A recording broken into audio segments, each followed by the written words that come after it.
Welcome to the Sales Influence Podcast, where we talk about finding the why and how people buy. I'm your host, Victor Antonio, and today I want to tackle a very interesting subject. You ever go to a networking event and you meet somebody and they go, "What do you do?" You ever go to a trade show or maybe some type of association event and that question always comes up, "What do you do?" And so my question to you is, what do you do when somebody asks you, "What do you do?" Well, if you're like most people, you start telling them about, well, I do this, I work for this company, I've been working there for so many years, here's what we do, here's my title, and the person is listening politely, and you're talking, and you're talking, and you're talking, right? Now, you got to think about this. If you told that person, here's what I do, here's who I work for, here's how long I've been doing it, are they going to remember you? I believe that after the meeting, after they meet 5 or 10 people, for example, they're not going to remember you. You're not memorable. They're not going to remember you. And if you've been to a network event, you know what I'm talking about. You rarely remember the people you really talk to unless they said something memorable. Now, the person cares about what you're saying, but not much, because in their heads, they're listening to you because they want to be polite. But they're trying to network with people they can connect with that will help them further their career or their business. Now, even if you had a great conversation with the person, the majority of people are so focused on themselves, on their business, that they're not going to really understand you. Second, even if you talk to that person, did you take the time to qualify that person? Let me say this again. You meet the person at the networking event, they ask you, "What do you do?" And you tell them, and then after you're done talking, they're going to tell you. Now, you've wasted all this time talking to them for 15, 20 minutes, and maybe after 15 or 20 minutes, you find out that this isn't really a good contact. Well, you just wasted 15 or 20 minutes. So the question is there a better way to network effectively, especially if you're in sales? Is there a better way to network effectively when asked the question, "What do you do?" The answer is yes. Yes, there is. I'm going to show you how you're going to effectively network the next time you go to a meeting and somebody asks you, "What do you do?" Now, here are the objectives. I want you to qualify before wasting your breath. Let me say that again. I want you to qualify the person before wasting your time with them. I want you to be memorable, but I also want you to know who you need to connect with. Let me go through this slowly because I'm coming at you fast and I know it. We're at the meeting. Somebody asks you, "What do you do?" The first thing we want to do is qualify them. Are they the right person to talk to? 2, we want to be memorable. But 3, we also need to have an idea of who we're looking to connect with at this event. So let me give you an example of qualifying. When somebody asks me the question, "Tell me what you do," I want you to respond with this answer. This is your answer. I want you to record this. So if you're in front of a desk, get the paper out, get the pen. I want you to write this response down. When somebody asks you, "What do you do?" Do not answer that question. You're going to say this: "Tell me what you do, and I'll tell you how what I do applies to you." Let me say it again. Somebody approaches you, says, "What do you do?" You're going to say, "Well, tell me what you do, and I'll tell you how what I do applies to you." Now, notice what you've just done. You didn't answer any question about what you do, and you've turned the conversation, and now you're listening to them. The other person's going to say, "Okay, I'll tell you what I do then." So then they start telling you what they do, and you're going to listen. Now, as you're listening, you're going to ask questions about that job, their job, that leads to something that you do. That's something that can help you. Now, let me give you an example of what I'm talking about. But again, let me recap where I'm going. When somebody asks you, "What do you do?" you're going to respond by saying, "Tell me what you do, and I'll tell you how what I do applies to you." And that gives the other person the opportunity to tell you about themselves. They're going to talk about who they are, what they do. And then you're going to ask key questions, knowing in your mind what answers you want. You're going to ask key questions to see if this is a qualified person to talk to.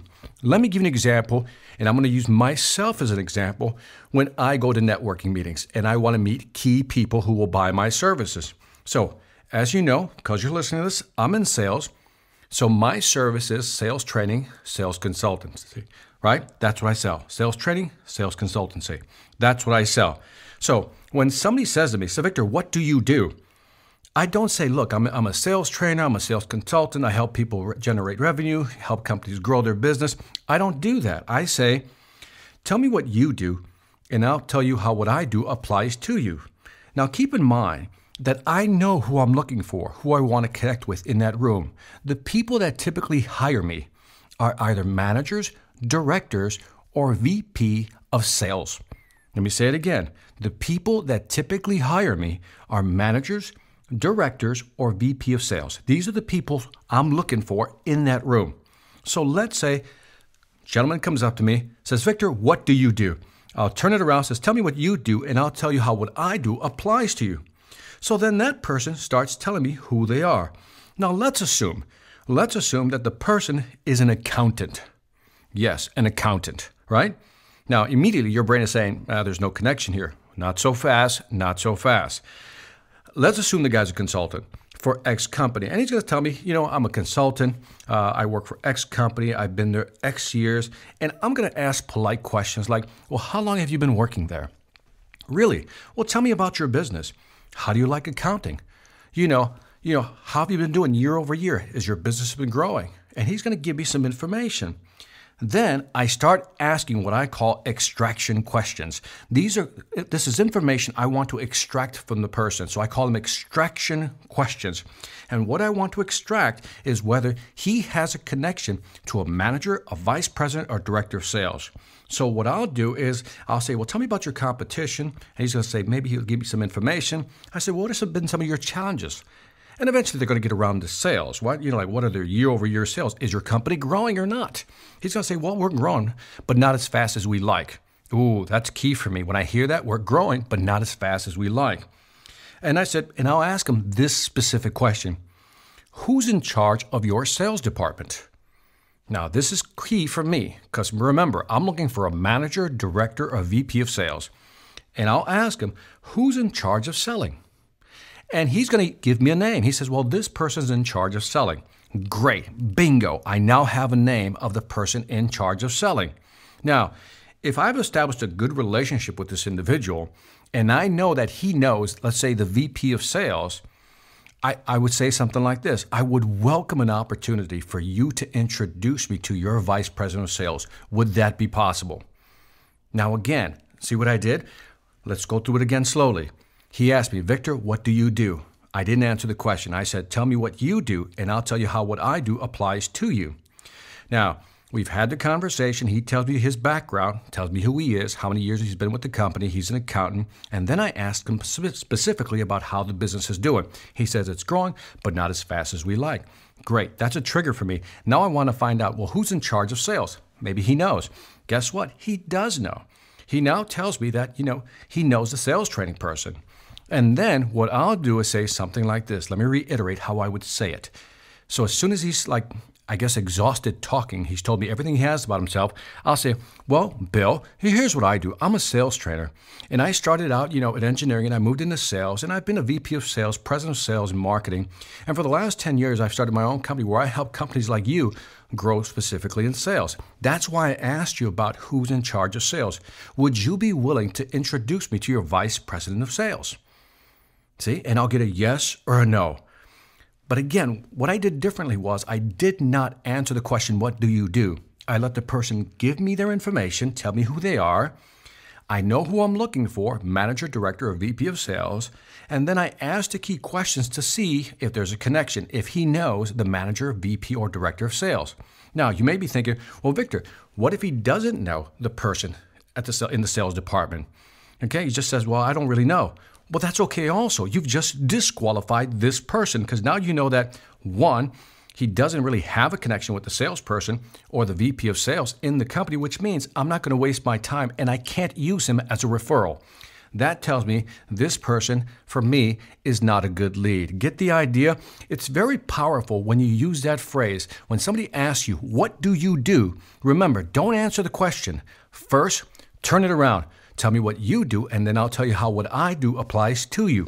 Let the person talk, Know specifically what questions you want to ask and what information you want to get. In my case, I want to get the information. Does he know who's in charge of sales in the sales department? Does he know who's in charge? If he does, great. This could be my way into this company. If he doesn't, this guy is not a good lead for me to follow up on the next day. Get the idea? So I hope this tip is very helpful.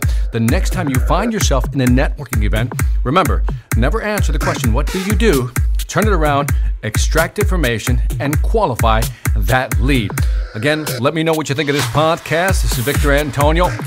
Also, don't forget to check out my website, seminarsonselling.com. There I have some great sales training programs. Again, please check it out, seminarsonselling.com. And if you haven't left me a review on iTunes or Stitcher, please do so. I would appreciate it. And last but not least, this is Victor Antonio signing off. Always reminding you, selling ain't hard when you know how. Take care. Every manager can feel it. The difference between a motivated, value-driven sales team and one that's stuck in a rut. CEOs know the difference too. They can see it clearly in the profit and loss columns. The question is, how do you get your team to this elite level? Is there something extra you can do to break through the remaining resistance and equip them with the right mindset to grow your business? Yes, there is. But you're not going to do it with one of those cheesy inspirational speakers or some self-proclaimed guru. What you need is someone with a real business track record to deliver key insights in a captivating way, to give your team the right tools for selling in today's tough marketplace. Enter Victor Antonio, experienced executive, innovative thinker, compelling speaker. He's ready to deliver the message you need your people to hear, not with a canned speech, but a customized, dynamic keynote designed to deliver results. Bring Victor Antonio to your next event before the competition does.